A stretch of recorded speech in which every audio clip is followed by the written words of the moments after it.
या माँ अपनी जमीन और जायदाद बेचकर किसी तरह अदा कर रही है, क्योंकि उसके जवान बेटे ने IPL में सट्टा लगाकर, जुआ खेलकर इतना अपने आप को बर्बाद कर लिया है कि उसका खमियाजा उसकी बूढ़ी माँ को भुगतना पड़ रहा है, रो रही है। लेकिन औलाद औलाद होती है, बेटा बेटा होता है। मेरे भाइयों जरा सोचो तो सही, अगर माँ की आंख से एक आंसू भी गिरा तो क्या तुम कभी अपने आप को माफ कर सकते हो, करा सकते हो? जरा तसव्वुर करो कि माँ का मकाम हो, माँ का मर्तबा क्या होता है। क्यों रुलाते हो अपने माँ बाप को? माँ बाप जो तुम्हारे दुनिया में लाने का सबब बने, आज उनकी वजह से सोचा था उन्होंने कि मेरी आंखों की ठंडक होगा, लेकिन तुम्हें देखकर, तुम्हारे कारनामों को देखकर उनकी आंखों में आंसू आ जाएं, वो रो दे, उनकी आंखों में आंसू आ जाएं। मेरे प्यारे साथियों, तसव्वुर करो कि आज की वो नौजवान नस्ल अपने आप को कैसे माफ करा सकती है। अरब के हालात पर जायजा लीजिए, और उसका एक अंसुर हमारे समाज में दिखाई दे रहा है। एक एक बॉल पर पैसा लगता है, इस ओवर में कितने रन बनाए जाएंगे उस पर पैसा लगता है, टीम कौन जीतेगी हारेगी उस पर पैसा लगता है। कलिया चक में तो अक्सर मुसलमान हैं, लेकिन कभी कभी कलिया चक में हम अपने दोस्तों के साथ जब कभी बाइक पर या गाड़ी पर घूमते हैं तो सरेआम रोड के ऊपर लॉटरी के टिकट बिकते हुए नजर आते हैं, सरेआम बेचे जाते हैं और दिखते हैं। मेरे भाइयों, तमाम सूरत हाल को देखते हुए अभी अल्लाह का अजाब हमारे ऊपर नहीं आ रहा है। हम तसव्वुर करें कि हम बचे कैसे हैं, हम बचे कैसे हैं। साहबा फरमाते हैं, जिन गुनाहों को तुम मामूली समझते हो, जिन गुनाहों को तुम मामूली समझते हो, गोया कि वो गुनाह ही नहीं है। नबी अकरम के जमाने में हम उन्हें ऐसा हलाक कर देने वाला पहाड़ समझते थे कि अभी ये गिरकर हमारे ऊपर टूट पड़ेगा। मामूली गुनाह जिनको तुम छोटा समझते हो, हम उन गुनाहों को अल्लाह के नबी के जमाने में अपने ऊपर पहाड़ समझते थे कि ये पहाड़ कहीं हमारे ऊपर गिर न जाए और हम इसमें दबकर मर न जाए। ये तसव्वुर हुआ करता था। आज जू तक नहीं रेंगता हमारे सरों पर, एहसास तक नहीं होता हमें कि हम क्या कर जाते हैं, क्या नहीं करते। इतना सा हम मामूली समझते हैं ये गुनाह को, मामूली। शराब मामूली, जबकि हम ये जानते हैं कि शराब जब आदमी पीता है उस वक्त वो मोमिन नहीं होता। तसव्वुर करिए, मोमिन नहीं होता। यानी जब कोई आदमी शराब को अपने होठों से लगाता है उस वक्त ईमान उसके अंदर से निकाल लिया जाता है। जब तक वो नशे में रहता है उसके अंदर ईमान नहीं रहता। इसी हाल में अगर वो मर गया, इसी हाल में अगर उसकी मौत आ गई तो वो हालत ईमान पर नहीं, मोमिन नहीं होगा, मुस्लिम की हालत में नहीं मरेगा। तसव्वुर कीजिए ये क्या चीज है, हम इसको बहुत मामूली समझते हैं। अब आप अंदाजा लगाइए, जिसने हराम का एक लुकमा खाया, अल्लाह के नबी फरमाते हैं जिसने हराम का एक लुकमा खाया, हराम का एक लुकमा 40 दिन तक उसकी नमाज कबूल नहीं होती है, 40 दिन तक। अब सट्टे से पैसा कमाने वालों, लॉटरी जीतने वालों, जुआ खेलकर कमाई हासिल करने वालों, जरा तसव्वुर करो, हमारे तो मकान ही उसी से बने हैं, हमारे बच्चों की पढ़ाई लिखाई भी उसी से हो रही है, हमारी बीवी भी वही चीज खा रही है, हमारे बच्चों की रगों में जो खून दौड़ रहा वही माल हराम का है। सोचिए, अल्लाह के नबी सल्लल्लाहु अलैहि वसल्लम ने फरमाया कि एक मुसाफिर है, बेचारा सफर करके जाता है, किसी मस्जिद में नमाज पढ़ता है और नमाज पढ़ने के बाद दोनों हाथों को उठाकर अल्लाह से मांगता है, या रब्बी या रब्बी या रब्बी, ऐ मेरे रब मुझे ये दे, मुझे ये दे, मुझे ये दे। ऊपर से आवाज आती है, वमतअमुहु हराम वमशरबुहु हराम वमलबसुहु हराम। ऐ मेरे बंदे, तू मुझसे बहुत सी चीजें मांग रहा है, वमतअमुहु हराम, बहुत सी चीजों की डिमांड कर रहा है, बहुत सी चीजें मांग रहा है, मतअमुहु हराम, हालांकि तू जो खा कर आया है वो हराम का है, जो खाकर आया है वो खाना हराम का है।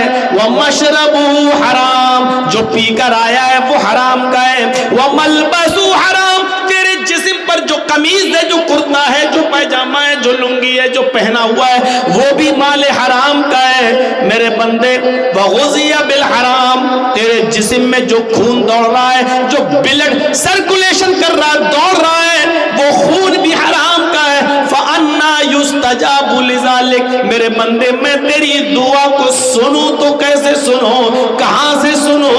इन्नल्लाह तय्यब व यक़बलु तय्यब, अल्लाह पाक है और पाकी पसंद करता है। तू खाकर आया है वो नापाक, पहन कर आया है वो नापाक, जो पीकर आया वो नापाक, बदन में खून दौड़ रहा है वो भी नापाक। हम तेरी दुआ सुने तो कहां से सुने, हम तेरी दुआ कबूल करें तो कहां से करें? अल्लाह उसकी दुआ को रिजेक्ट कर देता है, अल्लाह उसकी दुआ को फिर सुनता नहीं है।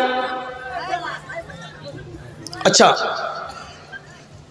सोचिए, थोड़ी देर के लिए सोचिए, आज ये छोड़ दीजिए, ये मत सोचिए, आज ये सोचिए कि हम समझा रहे हैं, ये जहन से निकाल दो कि कोई जलसा हो रहा है। एक सोच पैदा करिए। हजरत अबू बकर सिद्दीक का एक गुलाम था, लेकिन वो अपने मजहब पर था, नहीं काफिर था, ईमान नहीं लाया था। गुलाम था उनका, खरीदा था उन्होंने, और वो कुछ मेहनत करने जाता था, कमा कर लाता था, और अबू बकर सिद्दीक उसकी कमाई खाते थे। ठीक है, गुलाम की कमाई मालिक के लिए हलाल है, शरीयत का मसला है। एक दिन गया और बगैर मेहनत किए हुए उसको किसी ने खजूर दे दिए। होता है ऐसा। अबू बकर सिद्दीक के गुलाम ने एक आदमी को देखा कि वो अपनी बीवी के साथ जा रहा है और उसकी बीवी का पेट बाहर है, यानी बच्चा था उसके पेट में, तो मजाक में कह दिया था, मजाक में अबू बकर सिद्दीक के गुलाम ने मजाक में कह दिया था अपने दोस्त से, भाभी को ले जा रहे हो जी, लड़का होगा। ऐसी मजाक में कह दिया। क्या कहा उसने? भाभी को बेटा होगा, बेटा। उसके दोस्त ने कहा तुम्हें कैसे मालूम? पेट में क्या, ये तो अल्लाह जानता, तुम्हें कैसे मालूम?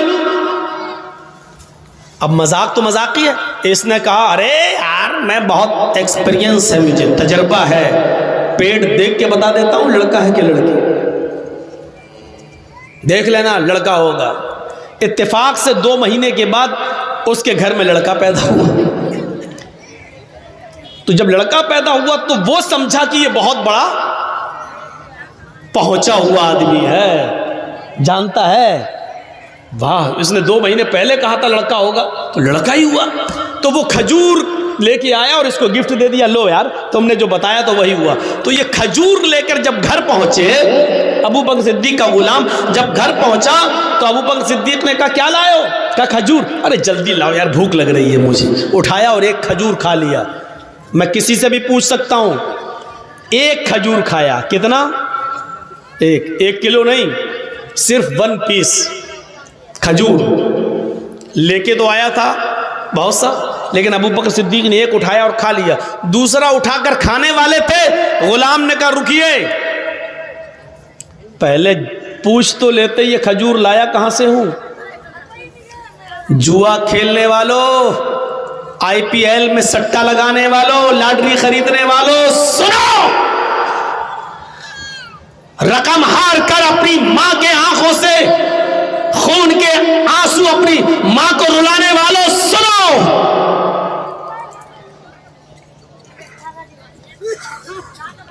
एक खजूर दूसरा खाने वाला था कि अबू बकर सिद्दीक से गुलाम ने कहा रुको, खाने के लिए मना नहीं है, लेकिन पूछ तो लेते कहां से लाए हो। अबू बकर सिद्दीक ने कहा रोजाना मेहनत करने जाते हो, आज भी मेहनत करके लाए होगे। उसने कहा कि रोजाना मेहनत करके लाता था, तब तो आप रोज पूछते थे, और आज ही मेहनत नहीं किया और आज आपने पूछा ही नहीं।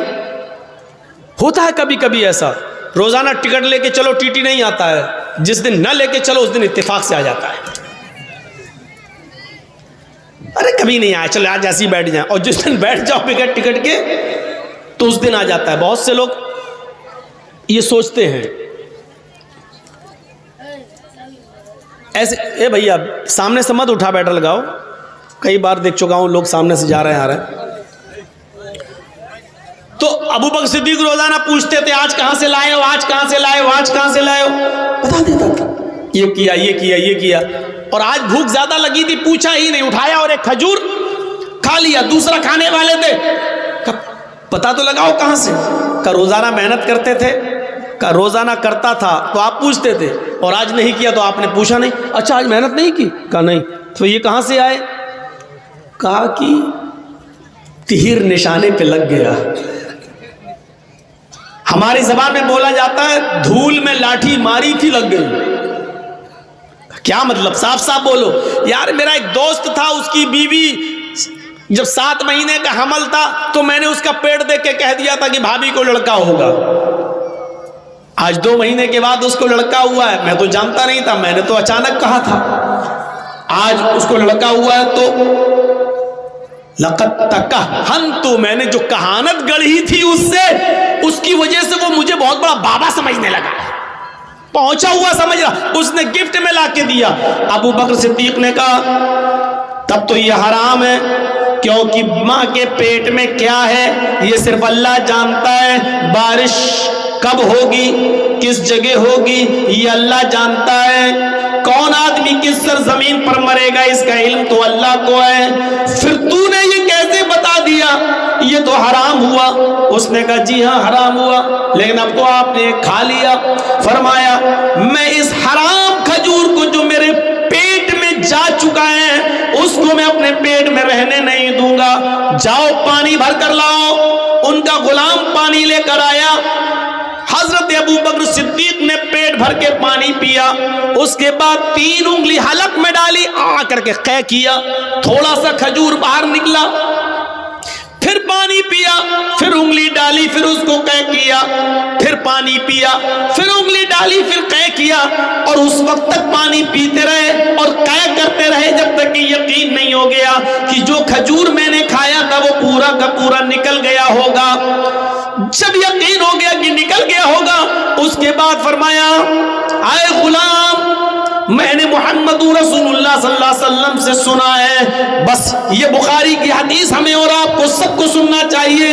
हजरत अबू बकर सिद्दीक कहते हैं कि मैंने अल्लाह के नबी सल्लल्लाहु अलैहि वसल्लम को ये फरमाते हुए सुना है, जो हराम का एक लुक़मा खाता है, जो हराम का एक लुक़मा खाता है, अल्लाह रब्बुल आलमीन उसके दिल पर एक सियाह नुक्ता बिठा देता है। ऐसे कभी आपने ब्लैक पेन से लिखा होगा, ब्लैक पेन से तो लिखा नहीं, कॉपी पे ऐसे रखेंगे आप, कॉपी पर नोटबुक पर ऐसे रखेंगे और हटाएंगे तो आप देखेंगे कि ब्लैक नुक्ता वहां पड़ गया है।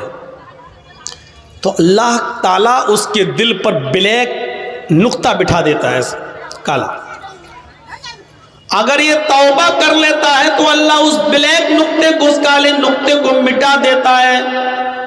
और अगर तौबा नहीं करता, एक बार खाया, खा लिया और फिर तौबा नहीं किया और जानता है कि मैंने हराम खाया लेकिन तौबा नहीं किया, तो वो नुक्ता बढ़ते बढ़ते फैलते फैलते फैलते फैलते फैलते फैलते पूरे दिल को काला कर देता है, पूरे दिल को सियाह कर देता है, पूरे हार्ट को ब्लैक कर देता है। और जब इंसान का पूरा दिल ब्लैक हो जाए, पूरा हार्ट ब्लैक हो जाए, पूरा दिल काला हो जाए, तो फिर ये सोचना और ये समझना उसके खत्म हो जाता है, ये अक्ल उसके अंदर से निकल जाती है। फिर वो नहीं सोचता कि ये दौलत हमारे पास कहां से आ रही है, ये हलाल की है या हराम की है, आने दो, जहां से भी आ रही है आने दो।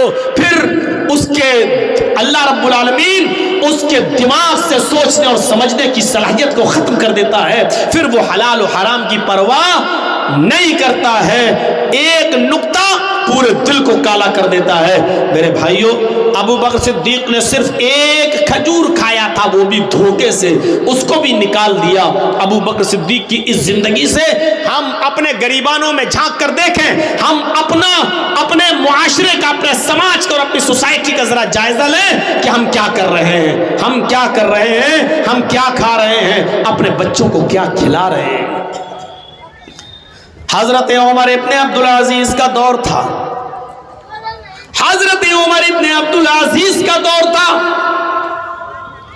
खलीफतुल मुस्लिमीन है, बीवी के पेट में बच्चा है, 3 महीने 4 महीने का हमल पेट में मौजूद है, लेकिन 4 दिन से खाना नहीं मिला। खलीफतुल मुस्लिमीन है लेकिन खाना नहीं मिला उनकी बीवी को। चीखती रही, चिल्लाती रही, मेरे हस्बैंड, मेरी फिक्र नहीं है, कोई बात नहीं, लेकिन इस पेट के बच्चे की तो फिक्र कीजिए, मेरे पेट में जो बच्चा पल रहा है इस बच्चे की तो फिक्र कीजिए। जब तक माँ खाएगी नहीं तो बच्चे की बॉडी में, बच्चे के जिस्म में लगेगा क्या? जब मुझे को नहीं मिल रहा है तो बच्चा कैसे परवान चलेगा? ये बच्चे का डर है कि कहीं मर न जाए। उमर इब्ने अब्दुल अजीज कहते हैं, मेरी बीवी क्या करूं, बैतुल माल से जब तक सैलरी नहीं आएगी, तनख्वाह नहीं मिलेगी, तब तक मैं तुम्हें कुछ नहीं खिला सकता, और अभी तनख्वाह मिलने में, सैलरी मिलने में टाइम है,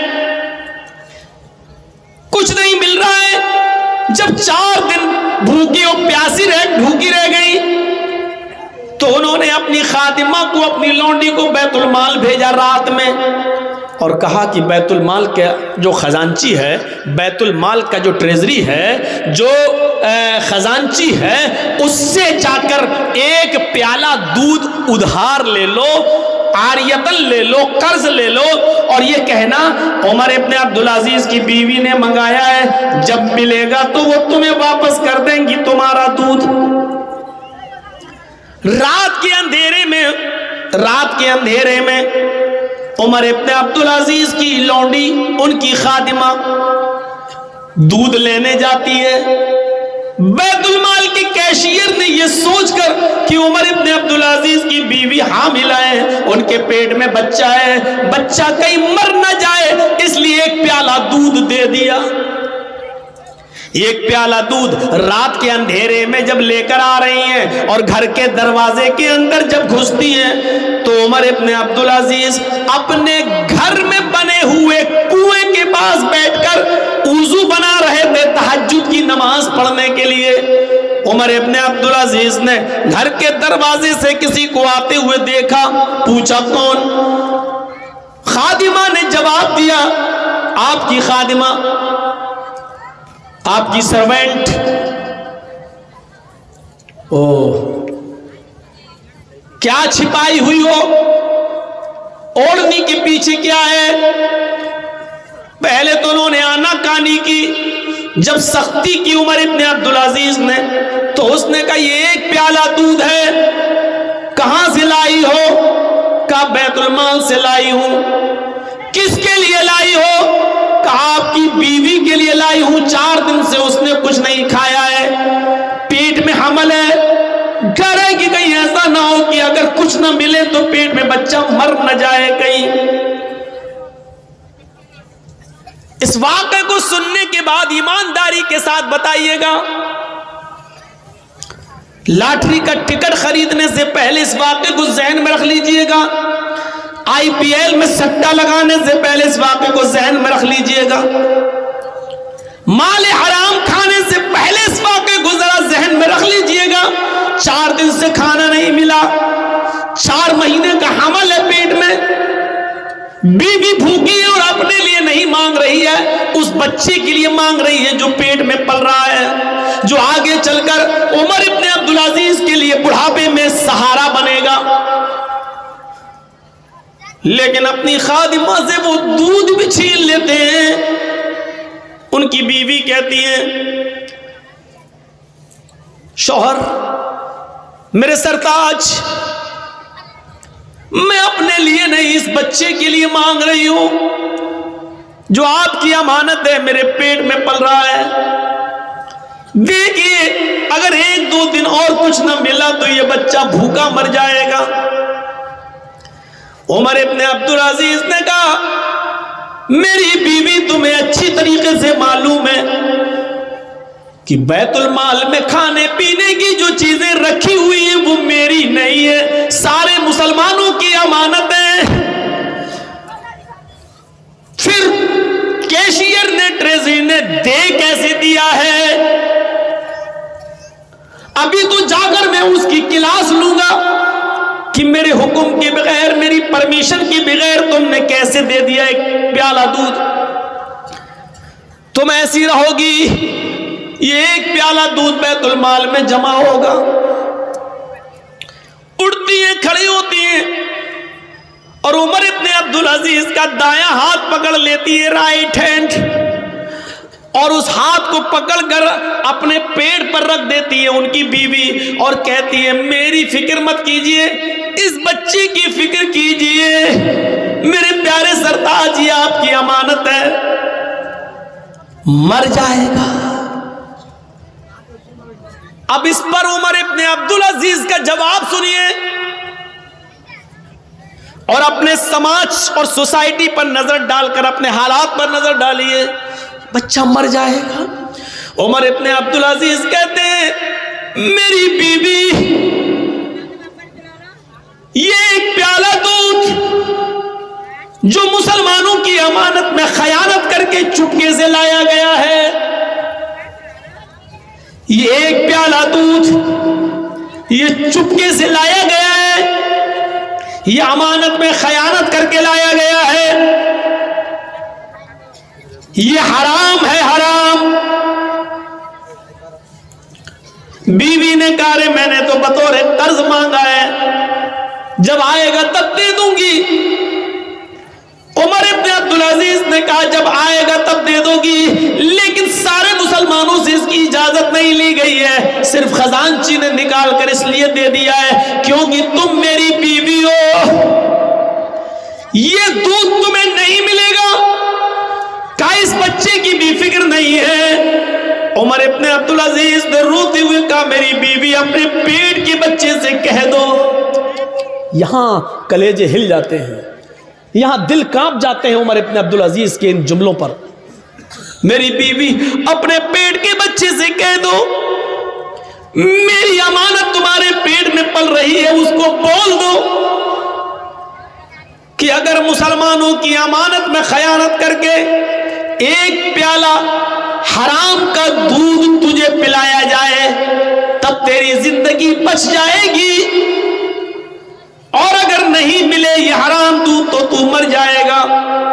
तो इस पेट के बच्चे से कह दो कि तेरा मर जाना तेरे बाप को कबूल है।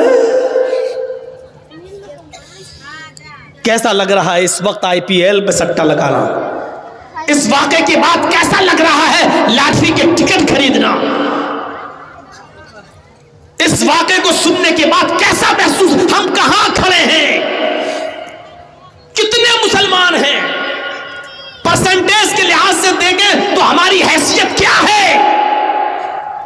जुआ खेल कर, लॉटरी खरीद कर, आईपीएल में रकम जीत कर बिल्डिंग बनाना और अपने बच्चों को उसी से पढ़ाना लिखाना, यहां पर लाकर अपने आप को सोचिए। उमर इब्ने अब्दुल अजीज अपनी बीवी से कह रहे हैं अगर इस एक प्याले के हराम दूध के पीने से तेरा बेटा, मेरा बेटा बच रहा है, और अगर ये नहीं मिलता है तो मर जाता है, मर जाएगा, तो इस बेटे से कह दो कि बेटा तेरा मर जाना तेरे बाप को कबूल है। मेरी बीवी नहीं चाहिए मुझे ये तेरे पेट का बच्चा जो हराम दूध की परवरिश से तेरे पेट में बड़ा हो और 9 महीने तेरे पेट में हराम का कतरा और हराम का दूध पीने के बाद परवरिश पाए और उसके बाद बाहर आए। मुझे ऐसा बेटा नहीं चाहिए जिसकी परवरिश तेरे पेट के अंदर हराम दूध से हुई हो। मुझे ऐसे बेटे की चाहत नहीं है। अगर मरता है तो मर जाने दो, मुझे इस बच्चे के मर जाने की फिक्र नहीं है। मुझे उसकी फिक्र है कि कयामत के दिन मेरा रब मुझे अपनी अदालत में खड़ा करके ये न कहे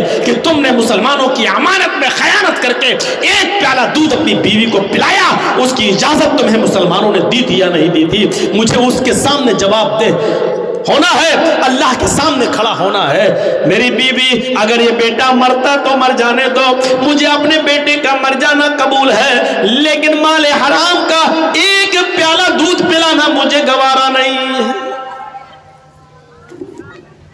सोचिए इस जगह पर लाकर अपने आप को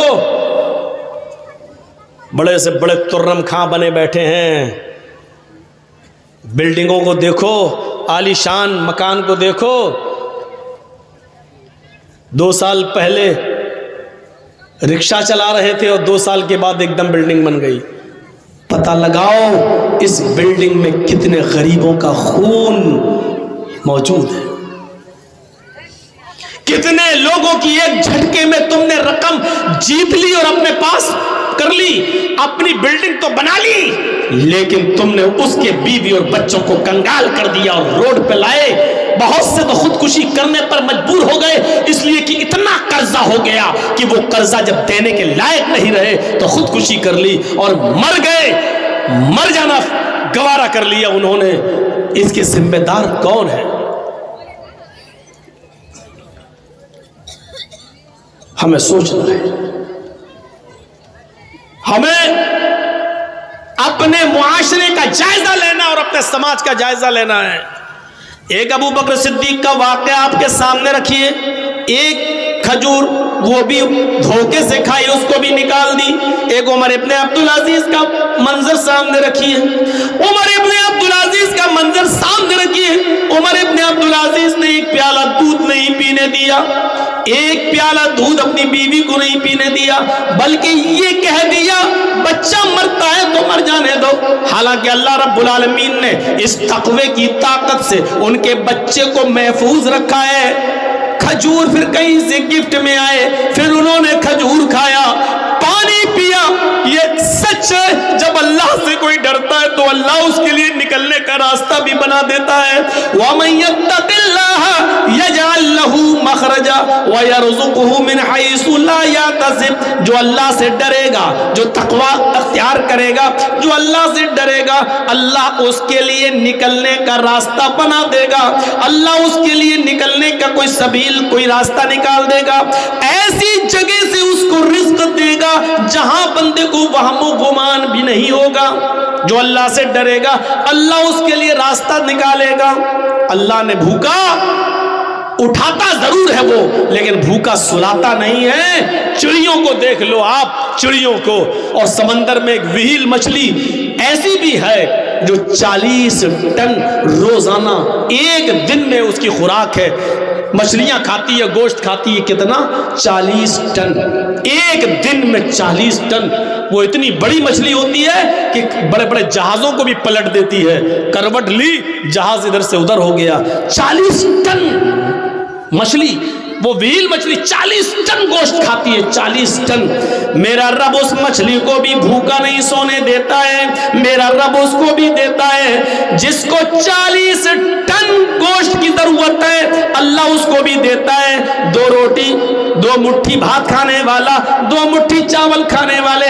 तू अपने भाई की जमीन भी अपने नाम करना चाहता है, उसका जुए के जरिए माल भी जीतना चाहता है, IPL के मैच में सट्टा लगाकर उसकी कमाई पर भी कब्जा करना चाहता है, ये तेरा भाई है। अल्लाह के नबी फरमाते अल मुस्लिम अखुल मुस्लिम, मुस्लिम मुस्लिम का भाई होता है, मोमिन मोमिन का भाई होता है। जो तुम अपने लिए पसंद करो वो अपने भाई के लिए पसंद करो। वो एक जमाना था, वो एक जमाना था, किसी सहाबी के घर में चूहे बहुत ज्यादा आ गए। वो बड़ा परेशान था अपने चूहों से।